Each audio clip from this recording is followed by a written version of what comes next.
자, 전국의 메가스터디 회원 수험생 여러분 안녕하십니까? 메가스터디 영어 영역 김기훈 선생입니다. 자, 이제 2018학년도 최초의 영어 절대평가에 대한 그와 연계되는 EBS 교재가 설 연휴 직전에 발간되었고, 그리고 EBS 인터넷 강의도 시작되면서 자, 본격적인 수능과 연계되는 EBS의 시즌이 이제 시작되고 있습니다. 자, 그러면 이러한 EBS 교재에 대해서 또 EBS와 관련된 변형 문제에 대한 강조와 수강에 대해서 여러분들은 어떠한 것을 유념해 두고 시행착오 없이 가야 하는지, 자, 거기에 대한 정확한 방향 설정과 길잡이를 해주기 위해서 이 TCC를 제작하는 겁니다. 자, 그러면 그 학습법에 대해서 이야기를 하겠는데요. 일단 EBS 교재라는 것은 여러분들이 개념 적용의 수단이 1차적으로 된다는 사실을 기억해야 됩니다. 그러니까 개념 적용, 무슨 개념입니까? 구문에 대한 개념, 어휘에 대한 개념, 그리고 무엇보다도 중요한 수능 독해에 대한 개념이죠. 평가 방식이 우리가 상대평가에서 절대평가로 바뀌었을 뿐이지, 사실 작년 말에 이 절대평가 영어 이렇게 나온다라고 해서 평가원에서 공식적으로 발표했었던 보도 자료에 따르자면 바뀌는 건 그냥 아무것도 없다라고 결론을 내려주면 됩니다. 자, 그러면 여러분들이 기출을 중심으로 해서 독해에 대한 개념, 구문에 대한 총정리가 됐다고 한다면 그것이 얼마나 잘 되어 있는지를 개념 적용을 하는 수단으로서 1차적으로 문제를 꼭 풀어줘야 됩니다. 어차피 지문 똑같이 나온다고 해도 문제는 달라지기 때문에 EBS 교재 자체를 내가 직접 풀어보는 건 별로 큰 의미는 없다라고 생각한다면 큰 착각이죠. 반드시 우리가 기출을 통해서 배웠었던 개념이 EBS에서 공들여 또 여러 사람들이 거의 집단 지성을 이뤄서 만들어낸 그런 문제에 대해서 여러분들이 성의껏 풀어주는 게 그 실력 자체, 개념을 점검하는 대단히 중요한 툴이 될 수 있는 거죠. 그렇죠? 그리고 나서 효율적인 1등급 달성을 하기 위해서 자, EBS 교재, 본 교재와 그것에 대한 연계 변형을 통한 이런 자료들을 통해 확실한 전략을 습득할 수 있는 그러한 기회로 삼는 게 중요하겠다 하는 이러한 성격 규정부터 우리가 똑바로 하고 가야 됩니다. 그리고 등급별로 시기별 전략은 달라질 수 있겠지만 어쨌든 밀리지 말아야 한다는 것이 정말로 중요하다는 걸 여러분들이 꼭 유념해 두기 바랍니다.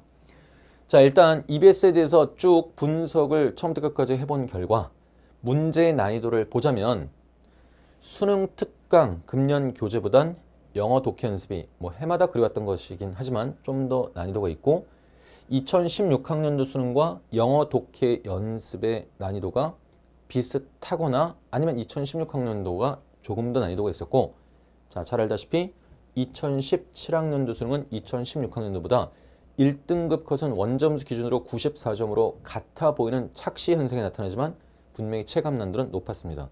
그러니까 이 정도가 되어 있는 상태고, 문제 이제 지문의 난이도를 우리가 생각해 본다면, 자, 지문의 난이도와 문제의 난이도는 분명히 달라요. 이게 왜 수특이, 제가 조금 풀어봤는데 선생님 말씀이 잘 이해가 안 되네요. 왜 어떻게 수특이 가장 쉽다고 생각합니까? 지문이 이해가 된다면 매력적인 오답이 거의 없어서 즉답이 나오는, 일부러 그렇게 구성을 해놨는지 몰라도 이 선택지 구성에 있어서 매력적인 오답을 좀 찾기가 힘든, 자, 그런 상황이었죠. 자, 그리고 사실 지문의 난이도도 그렇게까지 어렵지 않고 지문이 실제 수능보다 좀 짧게 나타나는 이런 경향이 있어서 수험생들이 EBS 금년 교재를 하면서 또 이 절대평가 영어에 대해서 좀 안이한 생각을 갖게 될까봐 조금 우려는 있는데, 자, 그렇게 짧게 나오진 않을 것 같아요. 그래서 지문 자체의 난이도를 보면 수특보다는 2016학년도 수능이, 그리고 그거보다 지문 자체의 난이도는 영어 독해 연습이 같거나 조금 더 높고, 그리고 이제 역시 2017학년도가 가장 높은데, 우리는 항상 직전 연도의 수능을 금년에 내가 공부해야 되는 것에 대한 학습의 기준이 되는 근거, 준거로 삼아서 공부를 해야 된다고 한다면, 자, 거기에다가 또 지문 자체의 난도가 이를테면 단어가 150단어인데 문장은 단 3개. 자, 이런 식으로 3줄 이상의 긴 문장이 매우 많다는 것과, 그리고 어휘의 수준이 또 다소 높은 편에 해당되는.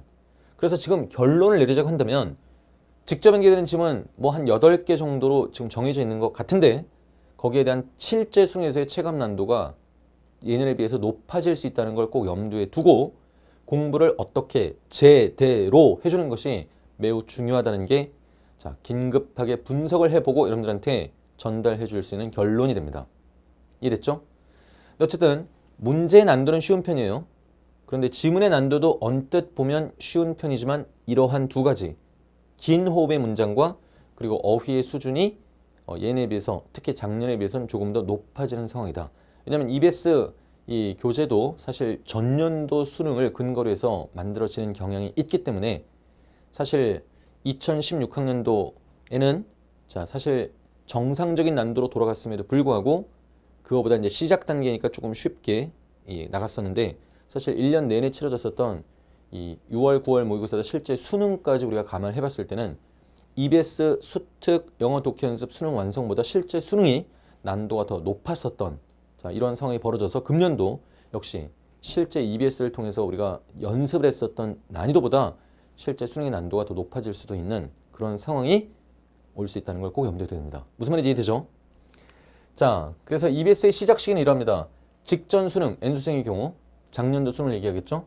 그리고 모의고사를 자, 봤었던 고3 이제 예비에서 이제 예비자를 떼고 고3이 되는 학생들이 직전 모의고사가 3등급 이내였다고 한다면 사실 개념에 대한 정리가 겨울방학 강좌로서 어느 정도 끝나가는 2월 중순부터 문제풀이를 꼭 시작을 해줘야 됩니다. 학교에서 알아서 해주겠지라고 생각하지 말고 학교에서 내신 진도 뽑아지는 것보다 여러분들은 한 걸음 반 혹은 두 걸음 정도를 더 앞질러서 사실 4월 중간고사 이전까지 수능 특강뿐만 아니라 영어 독해 연습까지 다 1회독은 끝내겠다 하는 이러한 시간적 스케줄을 가지고 임해야 됩니다. 그리고 직전 수능이나 모의고사가 만약에 4등급 이하라고 했을 때는 기본이 약한 거잖아요. 그렇죠? 근데 기본이 안 된 상태에서 즉 수능에서 아무리 긴 문장이 나오더라도 능히 해낼 수 있는 이런 구문에 대한 총정리 그리고 기출문제를 중심으로 해서 특히 양질의 기출문제를 중심으로 해서 그냥 연도별 문제풀이가 아니라 유형별로 정리를 해가면서 독해에 대한 개념을 확실하게 습득을 하는 이 과정이 되어 있는 다음에야 사실은 EBS 문제를 해결해 가는 게 의미가 있습니다. 이게 안 된 상태에서 기본이 부실한 상태에서 EBS 교재 혹은 그 변형 문제를 해결한다는 것은 자 여러분들 알겠지만 사상 누각이죠. 모래 위에 짓는 집과 마찬가지로 어느 정도 좀 쌓아 올리다 보면 기초가 부실한 상태에서 확 허물어질 수 있는 이러한 상황이 분명히 발생하게 됩니다. 그러니까 급할수록 돌아가야 된다고 만약에 개념에 대한 정리가 안 돼 있다면 개념부터 빨리 끝내는 것이 매우 중요하겠죠. 그리고 빠른 속도로 끝내줘야 됩니다. 더 밀리면 여러분들 사실 새로운 학기가 시작되게 되면 진짜 정신없이 바빠질 거라는 걸 꼭 염두에 둬야 됩니다. 자, 그래서 개념 학습을 하면서 구문과 기출 독해를 완성을 해야 되죠. 그러니까 선생님 같은 경우는 이제 지금도 진행 중이지만 자, 사실 구문에 있어서 총 정리를 위해서 천일문 완성편을 새 강좌, 새 버전으로 진행하고 있고 기출 독해에 있어서도 해마다 교재를 계속 업데이트해가면서 진행하고 있습니다. 지금 우리가 해야 될 핵심 테마죠. 요거는 난 이제 현장 강의 기준으로 해서 2월 19일에 전부 다 종강을 하게끔 만들어놨어요. 자, 그런 상태에서 이제 EBS 본 교재에 대한 문제를 이제 체계적인 순서대로 풀어가기는 하는데 EBS 교재 기술 순서보다도 더 여러분들한테 권장하고 싶은 건 EBS에서 제시한 순서를 뭐 일치할 수도 있지만 경우에 따라서는 건너뛰고 약간 오갈 수가 있는데 자, 정신없어 하지 말고 이렇게 가는 게 좋습니다. 먼저 글의 전체에 대한 흐름, 대의 파악에 대한 기틀이 확고하게 다져져야 다른 유형도 잘할 수가 있으니까 우선 다행히도 자, 수능 특강을 기준으로 했을 때는 1강부터 4강까지가 목적, 주장, 요지, 주제, 제목 이렇게 되어 있죠. 이것부터 탄탄하게 해야 됩니다. 그런 다음에 자, 무관한 문장과 요약문이라는 것 자체도 결국은 토픽 센텐스를 찾아내야 무관한 문장을 고를 수 있는 거고 토픽 센텐스를 찾아내서 패러프레이징을 할 수 있어야 요약문을 찾을 수 있기 때문에 결국 확고하게 대입 파악을 한 단계에서 그 다음 단계에서 해줘야 될 건 당연히 무관한 문장, 즉 제거해야 되는 문장 그리고 요약문 완성이 됩니다.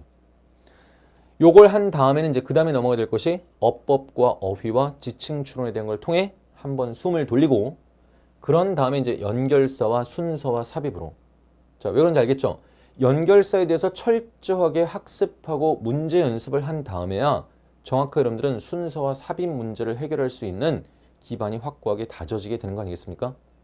자, 공부를 제대로 해본 사람들이라면 이 순서가 가장 합리적으로 다뤄나가야 될 순서라는 거 그리고 배운 개념을 적용하는 수단으로서 EBS 교재를 활용하는 데 있어서 당연히 이렇게 가야 된다는 걸 알 수 있을 거예요. 그런 다음에 이제 마지막에 빈칸에 대해서 집중적으로 왜냐하면 우리가 시험을 기준으로 한다면 30번부터 34번 사이의 순수 빈칸 그리고 42번에 장문 독해에서 빈칸이 들어가 있기는 하지만 그거는 시험의 순서고요. 실제 여러분들이 난도로 보자면 빈칸 추론이 가장 어렵지 않습니까? 그렇기 때문에 확고한 틀을 갖춰 놓고 그런 다음에 자, 그러한 실력 기반을 바탕으로 해서 빈칸을 해야 한 번에 수월하게 되죠. 이러한 기반이 부실한 상태에서 빈칸과 씨름하는 것은 자, 사실상은 체급이 나하고 다른 선수하고 같이 맞짱을 뜨는 것과 다를 바가 없습니다. 어느 정도 나의 기초 체력을 키우고 누가 오더라도 내가 의연하게 대처할 수 있는 자, 그러한 이 실력을 기른 다음에 맞짱을 뜨더라도 떠야 이게 효과적으로 될 수 있지 않겠습니까? 자, 그럼 EBS 학습의 절차는 어떻게 되느냐? 먼저 지문에 대한 정독을 해가면서 문제를 일단 일차로 풀고 난 다음에 얘기해요.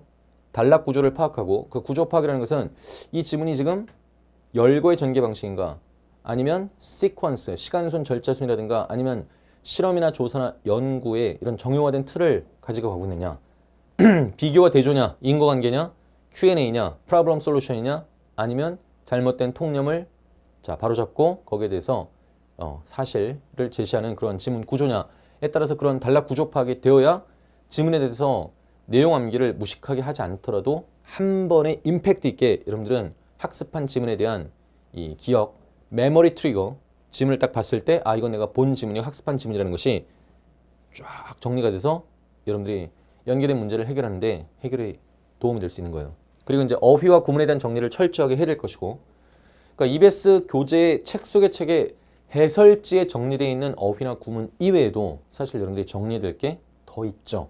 그런 것들에 대한 정리가 되어야 되고 그러면서 이제 변형 문제로 확인을 하는데 직접 연계되는 유형 중에서 자 거의 정해져 있죠. 어법, 어휘, 그리고 빈칸 4개 중에 2문항, 그리고 순서, 삽입 각각 2문항씩인데 그 중에 한 문항이 연계가 되던가 아니면 경우에 따라 2문항이 다 연계될 수도 있고 그리고 무관한 문장 그리고 요약 같은 경우는 실제 수능은 아직까지는 아니었지만 평가 모의고사에서는 EBS 지문에 대한 직접 연계로도 등장을 했었기 때문에 자 이런 핵심 포인트들 그렇죠. 이것이 결국 여러분들의 등급을 가르는 유형들이죠. 자 이런 것들에 대한 변형 문제에 대한 확인이 필요합니다. 그래서 금년에 EBS 정복의 표준으로서 EBS 강좌 진행되는 거 수능 실감 유형편으로 해서 이런 유형들을 중심으로 해서 자 EBS 이 지금 수특과 영어 독해 연습에 대한 지문들에 대해서 여러분들이 체득을 해나갈 수 있는 그런 과정을 준비하고 있습니다. 그래서 최종 마무리는 이제 연계와 비연계, 창작 문제가 모두 포함되어 있는 리스닝까지 포함된 그런 모의고사를 가지고 진행을 해야 되겠죠. 자, 그건 이제 여름방학 때부터 시작을 할 겁니다. 그 전까지 이제 1차적으로 이렇게 학습을 진행을 하고 또 수능 완성이 나온 다음에 수능 완성에 맞는 자, 그러한 준비를 또 일사불란하게 우리가 진행을 해 나가야 되겠죠. 자, 반드시 한 번에 1등급을 받아야 하는 것이 이제 최초의 영어 절대평가에 있어서 우리가 지향해야 될 목표가 됩니다. 자, 이 목표를 향해서 가르치는 나나 배우는 여러분들이 함께 힘을 합쳐서 그리고 여러분들이 시행착오 있지 않게 또 이거 고민하고 저거 고민하지 않게 내가 가장 정확하게 방향을 제시를 해줄 테니까 그때그때마다 또 TCS를 통해서 도움을 주도록 할 테니까 자 그런 것들을 잘 귀담아 들으면서 올바른 방향성을 잡아가고 여러분들의 노력이 헛되지 않게 시행착오 없이 해나가게 되면 자 분명히 좋은 성과를 그 좋은 성과라는 건 당연히 1등을 받는 거죠. 거두게 될 것입니다. 자 여러분들 열공 이제 시작해서 후회 없는 한판 승부를 자 준비해 가기 바라겠습니다. 감사합니다.